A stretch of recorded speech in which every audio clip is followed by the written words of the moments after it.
Hello, Pick a Side Nation. This is James Finley, your host for the Pick a Side podcast. We are coming to you from the lab. Today we have a great show. We have 4 interviews that we are having today. And we're going to start off with Sylvia Brooks Griffin. Then we will have Raquel Watts. Then after that, we'll have Dr. James Gray. And we'll finish off with Charnay Tunson. These 4 lovely ladies are going to be running for the LACCD seat. And we hope that you will be able to get out and vote on November 3rd or sooner for all 4 of these ladies. We are hoping to make serious changes in the Los Angeles Community College District. Sit back, enjoy, and don't forget to subscribe. Take care. Bye-bye. And a good afternoon. This is James Finley with the Pick a Side podcast, and we're coming live to you from the lab. And Pick a Side Nation, we have something a little special, a little something different, because we are having interviews with our candidates with LACCD. And first up in the lineup is Sylvia Brooks Griffin, who is running for seat number 3. How are you doing, Sylvia? I am wonderful. Thank you so much for having me today. I really appreciate it. Listen, it is my pleasure. When I was told about this, I was extremely very grateful and happy to be able to do this and bring some exposure. So just to let everyone know that not only on November 3rd is there the really, really big one that I hope everyone goes out to vote for, but we also have another election as well, and your election is just as important. So, Sylvia, let's just dive on into it. Give everybody just a little brief background on yourself and let everyone know what you've been doing and what you're doing now. Okay. I want to say, first off, to what you just said about this being a huge election on November 3rd, there is a top of the ballot, which is the president, right? But there's also down the ballot, and that's where you're going to find all the things that I would say are probably even more important to your daily life than electing the president. You're going to find the state measures. You're going to find county measures. You're going to find school board stuff like LAUSD, which is high schools K through 12. But you're also going to find LACCD, which is Los Angeles Community College District. And the trustees are on the election for November 3rd, and that's what I'm running for, seat 3 on the trustee board for the Los Angeles Community College District. Now, that's great. A little bit about me. Yeah, about you now. Well, let's give us a little background. I always want to make sure that people understand what LACCD is, because, like I said, it's down the ballot. So oftentimes, by the time you get to that part of the ballot, you're just guessing. You're just looking at names, trying to figure out which one sounds good. So I just want to make sure that we raise awareness and let people know that these board of trustee positions are super important to your everyday life. And it's important to be informed about it. Definitely. Absolutely. So about you. About me. I am from the East Coast. I was born and raised in New York City. I am the product of public school education. I went to school K through 12 in public school. I'm a first generation college graduate. That means I'm one of the first people in my family to go to college. And that experience in itself, just being first generation, not having the support of people who have been there already, is challenging. It's really challenging. And I find that a lot of the LACCD students are first generation college students also. So I really feel like I can help them be successful and graduate. Instead of just being first generation college students, I want to help them be first generation college graduates. Oh, that's fantastic. That's fantastic. So you said earlier that you were running for seat number 3, correct? Yes. And so now, is it just you that's running against the incumbent, or are there any other individuals that's running for that seat as well? I have to tell you, this year is the race is very full. On the LACCD board, there are 7 seats. This is just a little background, some logistic stuff. There's 7 seats on the board. This year, the odd number seats are up for election. So seats 1, 3, 5, can't figure out where my fingers are, and 7. Right. Mm-hmm. 1, 3, Right. 5, and 7 are the ones that are up for election. And this year, there are probably between 8 and 10 candidates, including the Wow. incumbent, for each one of those seats. So there are a lot of candidates out there vying for the same position. And it's just about, for me, amplifying my voice and amplifying the voice of my running mates so that people understand why we're here, what we're doing, and how we plan to benefit LACCD students. So with the seat 3 that you're running for, what type of impact would this seat have for the district? So here's the interesting thing. All the seats are not regionally based. They're county-wide. So Okay. LACCD is 250,000 students strong. It's 9 campuses across the Los Angeles County community. And it's actually the largest community college district in the United States. So each seat has equal vote and equal influence on the board of trustees. The Right. goal for me is to get more representation on the board that reflects the demographic of the student population. Student Very good. population is 56% female, and it is over 80% people of color. The board is 1 female and 6 men, no African-American voices at all. And that's not a true reflection and true representation of the student body that attends LACCD.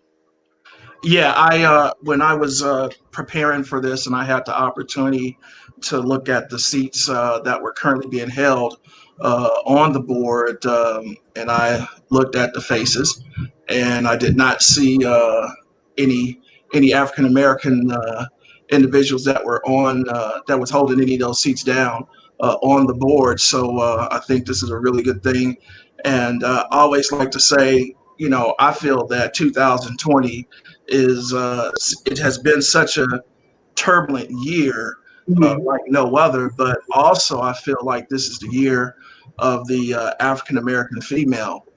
We have an African American female that is running, not is running be vice president of the United States, and so there's just so much opportunity right now for African American women, and I'm so very proud of the work that has been done so far. So I definitely applaud you for that. So Sylvia, tell me, what is the glaring difference between you and some of the other candidates that you're running against? Okay. Well, first off, I want to go back to seat 3, which is my seat, because I don't think I fully answered your question there. Okay. Seat 3 is held by an incumbent who was appointed to the seat. The person who actually won the election and won seat 3 in the previous election was an African American woman. Mm-hmm. And she got called up to state assembly. So her seat opened up on the board, and the board members, the current board members, appointed a man who was not African American. And Right. that isn't a true representation of what the voters asked for. The voters asked for that Black female voice, and they didn't get it. And I want to see us honor the wishes of the voters also Yeah. when we try to refill this seat for seat 3, which is As what. I was going over his bio, I Mhm, did notice that I did not see anywhere where he was elected mhm, for that seat. All the other people, all the other incumbents, I saw that they were elected. So I did mhm. notice that, and I was kind of wondering. I said, I wonder why, you know, I didn't see him being elected for, you know, for back in 2015 or something of that nature. So yeah, so that's cool. So all right, so let's go back to the original question, which is what is the glaring difference between you and the other candidates?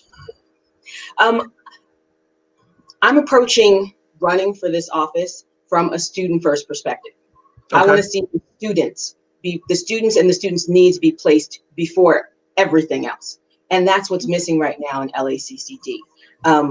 The special interest of the unions is being put before the students. The special interest of builders and building contracts are being put in front of the student. And I want to see that change. I want to see the voices of the students amplified. I want to see their issues and their needs be addressed, and I want to advocate for them first. So I think that's one of the things that makes me very different from a lot of the other candidates who are running. I'm here That's for great. students first. I'm here to honor the mission and the vision of LACCD, which puts students right at the center.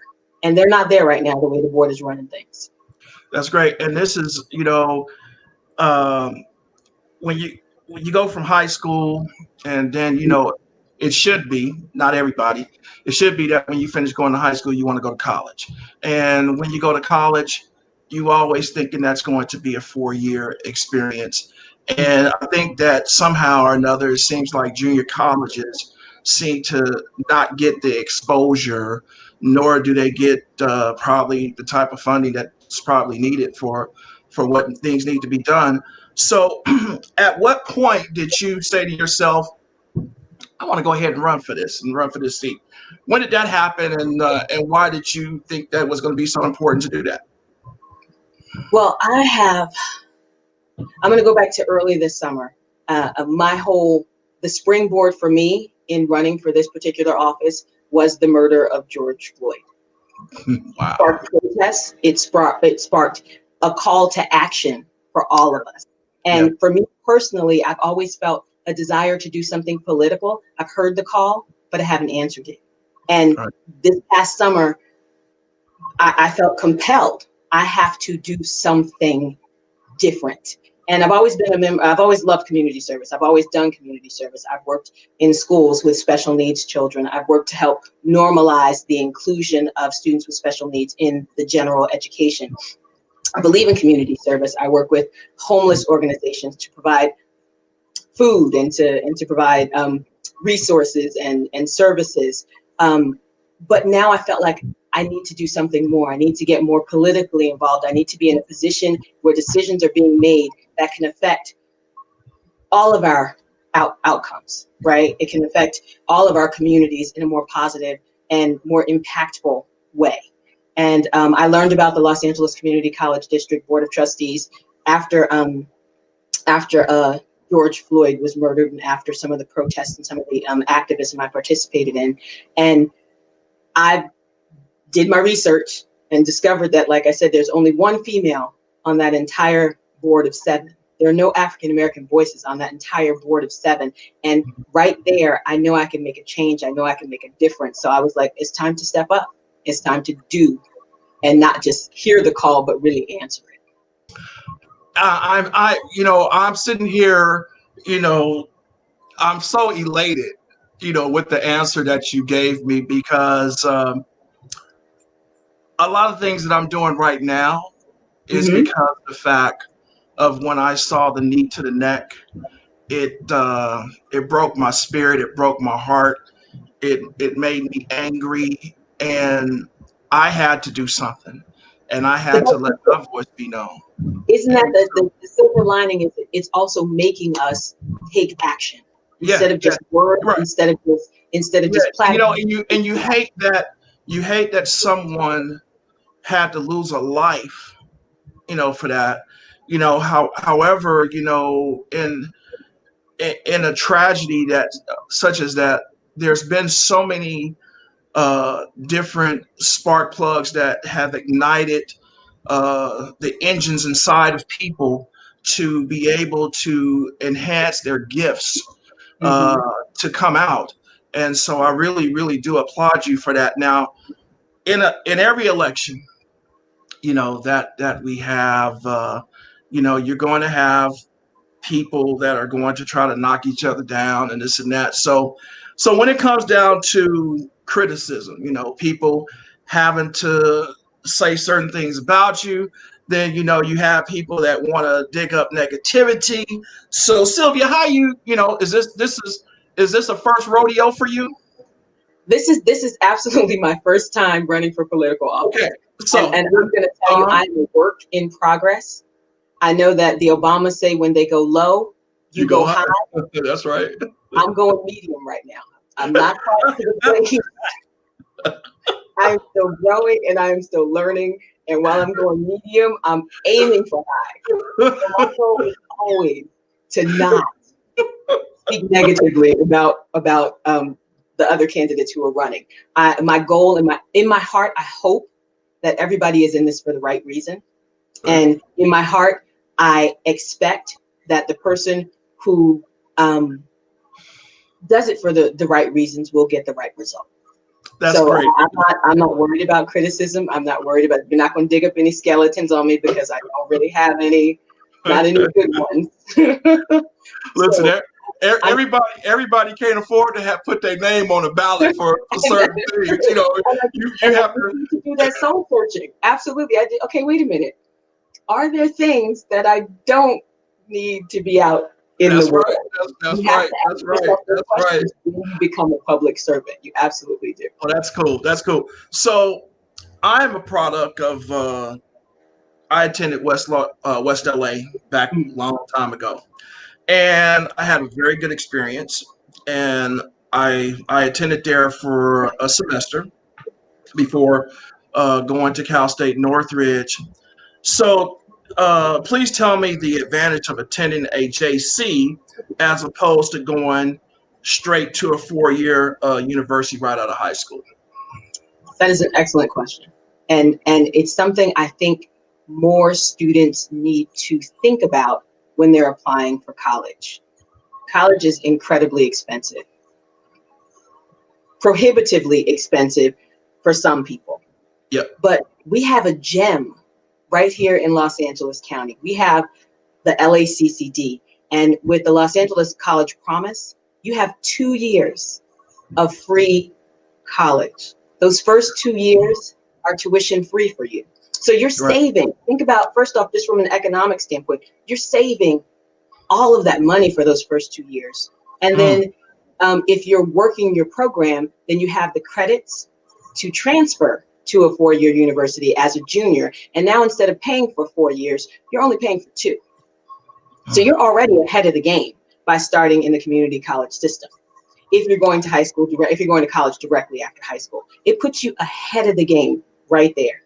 And we want to see our students, LACCD students, complete all their programs. Right now, only about 40% of the students complete their programs, whether it's a 2 year degree or if it's a transfer to a 4 year university or if it's a trade program. Only about 40% of those students are actually successfully completing their program.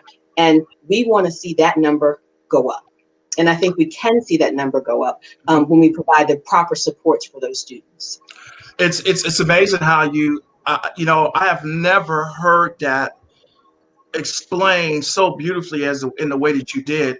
Uh, because you know, and that kind of leads up to the next question I was going to ask you. That, in your opinion, attend the J, you know, for incoming freshmen who is trying to make that decision, should I go to a JC or what it is, you know, what should I do?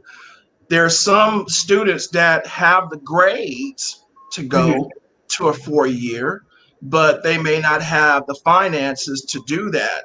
So the student that has the grades to go to a 4 year university, but you know, instead may have to go to a JC.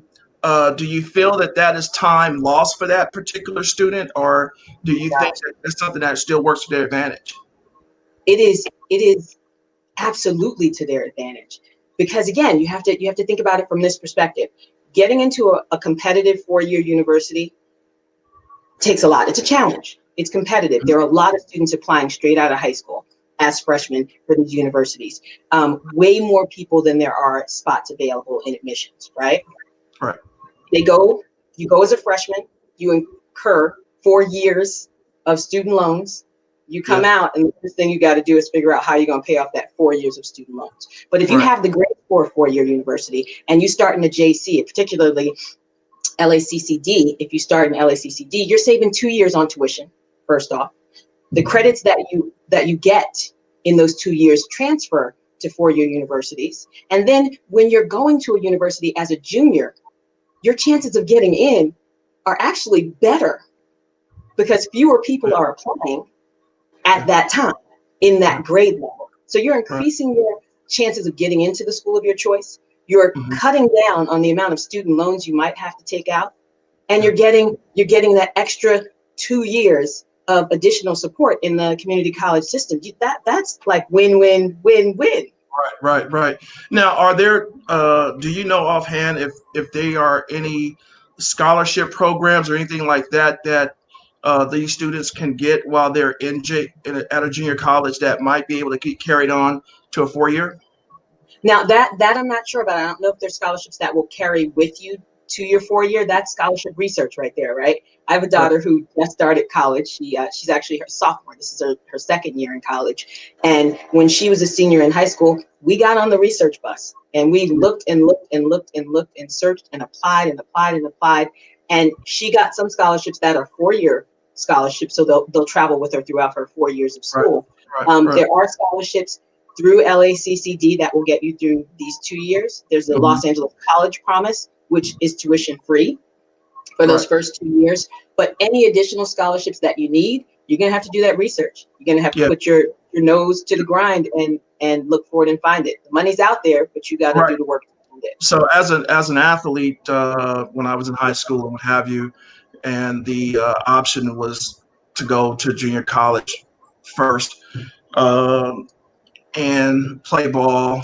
And then I do know for a fact that there are athletic scholarships if you go to a JC that you can earn to go continue education.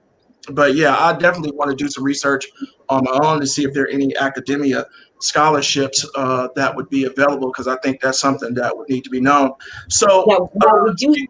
LACCD does offer some scholarships, but not enough. That's the catch. Again, we're talking about putting these students first. There are some scholarships available. They don't travel, they don't carry with you to the 4-year universities. But for these 2 years that you're in school, maybe you didn't go directly out of high school, maybe you're not eligible for Los Angeles College Promise. There are some scholarships available, but not enough. Gotcha. Not enough at all. And that's one of my goals, is to create more scholarships and create more mentor opportunities for particularly African American students and students of color. Got it. So do you feel as though that the junior colleges are they properly funded right now? Do you feel as though the right amount of funding is being pumped into these JCs? The budget for the Los Angeles Community College District is over $5 billion. You say 5 million? No, I said 5 billion with a B. Got it. Okay. $5 billion. Approximately $3 billion of that money is specifically raised through bond measures on previous ballots that passed to create the infrastructure, to improve the infrastructure of the community colleges. I think what we need more right now is more transparency with how money is being spent and more accountability in how the money is being spent. Right. I think that's where our focus needs to be, more than whether or not the number needs to go up or needs to go down. We really need to be managing it better. That's great. That's great. So in terms of in today's society, what is your opinion? You know, after you finish JC in 2 years, you are afforded if you've done all your units, you get a associate's degree, AA. So how far can an AA degree take you in today's workforce if a person decides, you know what, I don't want to continue my education, I just want to stop it right here? So how far do you think that AA would be able to take someone? I think, first off, I think it's important that we remember, that we know, because oftentimes it's just about knowing things first, right? 40%, no, I take that back, about 27% of junior college students, LACCD students, because I can't speak for other districts, but for LACCD, about 27% of those students are 19 and under. Only 27% are 19 and under. That means only about 27% come directly from high school and go directly to community college. Mm-hmm. The other 70+% are people who are over the age of 20.